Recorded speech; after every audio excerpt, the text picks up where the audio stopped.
Perkenalkan, nama saya Marieta Patricia Jayardana dengan NIM 220910201111. Tujuan saya membuat video ini adalah untuk memenuhi tugas UAS dari mata kuliah Birokrasi dan Governansi Publik. Baik, saya akan menjawab beberapa pertanyaan yang telah diberikan. Carilah salah satu bentuk organisasi hibrida atau quasi-government dalam penyelenggaraan urusan publik di Indonesia. Untuk kali ini saya memilih perusahaan BUMN, yaitu Badan Usaha Milik Negara.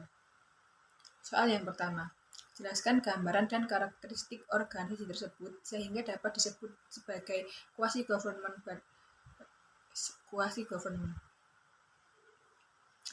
Jadi, badan usaha milik negara ini organisasi yang dimiliki pemerintah atau negara. Meskipun secara umum dianggap sebagai badan usaha, namun BUMN memiliki beberapa karakteristik di mana karakteristik tersebut memiliki elemen quasi-government atau hibrida, di mana memiliki ciri-ciri dari sektor swasta dan sektor publik. Berikut adalah gambaran dari sektor organisasi BUMN yang menjadikannya sebagai quasi-government. Yang pertama adalah pemilikan pemerintah. Jadi BUMN dimiliki secara penuh atau mayoritas oleh pemerintah, baik pada tingkat BUMN Badan Usaha Milik Negara atau BUMD, yaitu Badan Usaha Milik Daerah. Pemilikan ini mencerminkan kontrol langsung pemerintah terhadap kebijakan dan operasional organisasi tersebut. Tujuan publik, yaitu BUMN memiliki tujuan utama untuk memberikan pelayanan publik atau memenuhi kebutuhan masyarakat. Meskipun dapat terlibat dalam kegiatan bisnis dan usaha komersial, BUMN seringkali memiliki mandat untuk mendukung pembangunan ekonomi, sosial, dan infrastruktur negara. Yang ketiga yaitu intervensi pemerintah. Pemerintah memiliki kemampuan untuk campur tangan dalam keputusan strategis dan operasional BUMN. Dalam keadaan tertentu, pemerintah dapat memberikan arahan atau kebijakan khusus kepada BUMN yang tidak selalu mencerminkan prinsip-prinsip pasar bisnis. Yang keempat yaitu regulasi pemerintah. BUMN tunduk pada regulasi pemerintah yang mengatur operasional mereka, di mana BUMN memiliki keistimewaan atau dispensasi tertentu yang tidak diberikan kepada sektor swasta, sehingga hal tersebut menciptakan kondisi quasi-government. Yang kelima yaitu pembiayaan dan dukungan dari pemerintah. BUMN dapat menerima dana, pinjaman, atau dukungan keuangan langsung dari pemerintah untuk menjalankan operasional mereka. Pembiayaan ini dapat berupa modal awal, bantuan keuangan, atau dukungan lainnya yang pada umumnya tidak diterima oleh organisasi swasta. Yang keenam yaitu pemberian kewenangan. Pemerintah memberikan kewenangan tertentu kepada BUMN untuk melaksanakan fungsi-fungsi tertentu yang sejalan dengan kebijakan publik. BUMN mungkin juga mendapatkan mandat khusus untuk menjalankan proyek-proyek strategis yang dianggap penting bagi pembangunan nasional. Yang ketujuh yaitu pertanggungjawaban publik. BUMN harus bertanggung jawab kepada publik atau kepada negara atas kinerjanya yang seringkali menjadi sorotan dari pemantauan masyarakat dan pemerintah. Pertanggungjawaban ini mencerminkan karakteristik organisasi yang memiliki peran dalam pelayanan publik dan pengelolaan sumber daya yang dimiliki negara. Meskipun BUMN beroperasi dengan prinsip-prinsip bisnis dan pasar, adanya campur tangan pemerintah dalam kepemilikan regulasi dan dukungan finansial menciptakan karakteristik quasi-government yang menandai peran BUMN sebagai bagian dari sektor publik. Yang kedua, yaitu uraikan urusan publik yang diselenggarakan oleh organisasi tersebut. BUMN ini berperan dalam melaksanakan berbagai urusan publik. Berikut adalah beberapa urusan publik yang umumnya diselenggarakan oleh BUMN. Yang pertama adalah infrastruktur. BUMN seringkali terlibat dalam pembangunan dan pengelolaan infrastruktur nasional seperti jalan tol, pelabuhan, bandara, dan proyek-proyek infrastruktur lainnya. BUMN di sektor ini berkontribusi dalam meningkatkan konektivitas dan mobilitas masyarakat, serta mendukung pembangunan ekonomi. Yang kedua adalah energi. Beberapa BUMN beroperasi di sektor energi, termasuk produksi dan distribusi listrik, pengelolaan sumber daya energi, serta eksplorasi dan produksi migas dan migran. BUMN di sektor energi berperan penting dalam memastikan ketersediaan energi yang mencukupi untuk kebutuhan masyarakat dan kebutuhan industri. Yang ketiga adalah pertambangan dan sumber daya alam. BUMN sering terlibat dalam sektor pertambangan dan pengelolaan sumber daya alam. Mereka dapat terlibat dalam eksploitasi dan pengelolaan tambang mineral, dalam bidang pertanian, baik kehutanan, dan sektor-sektor lain yang berhubungan dengan sumber daya alam lainnya. Yang keempat ada telekomunikasi dan teknologi informasi. BUMN yang beroperasi di sektor telekomunikasi dan teknologi informasi menyediakan layanan telekomunikasi, internet, dan teknologi informasi yang mendukung konektivitas dan akses informasi pada masyarakat. Yang kelima yaitu perbankan dan keuangan.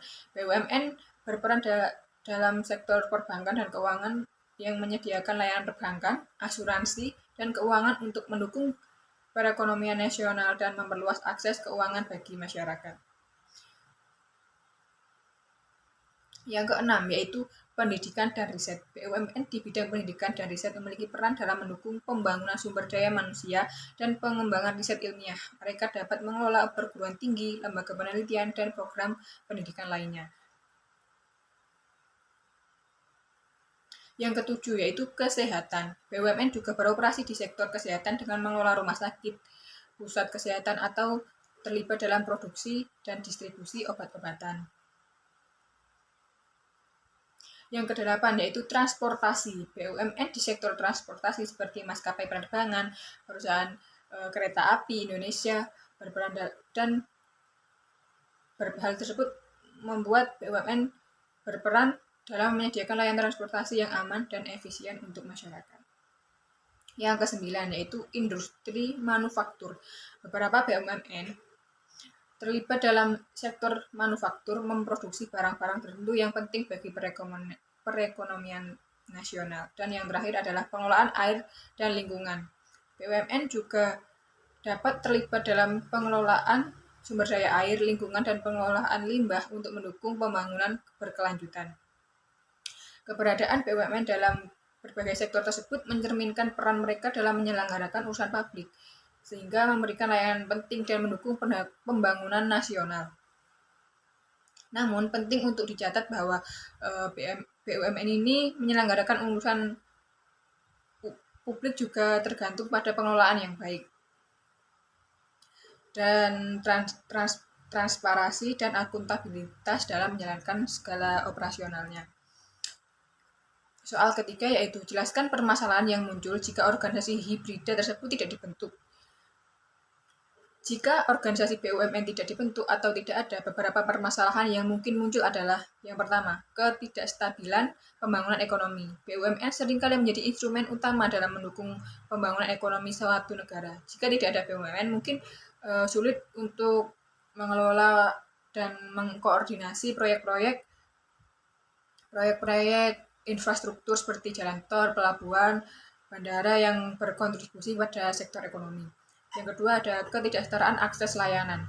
BUMN dapat memberikan akses layanan penting seperti listrik, air, layanan komunikasi dan informasi. Dan layanan tersebut juga harus dipastikan sampai kepada seluruh lapisan masyarakat. Tapi tanpa BUMN, mungkin sulit untuk memastikan bahwa layanan ini dapat diakses oleh seluruh masyarakat. Yang ketiga adalah ketidakpastian pasokan energi dan sumber daya alam. BUMN di sektor energi dan sumber daya alam ini seringkali memainkan peran kunci dalam memastikan pasokan energi yang stabil dan berkelanjutan serta pengelolaan sumber daya alam secara berkelanjutan. Tanpa BUMN, resiko terhadap ketidakpastian pasokan energi dan sumber daya alam dapat meningkat.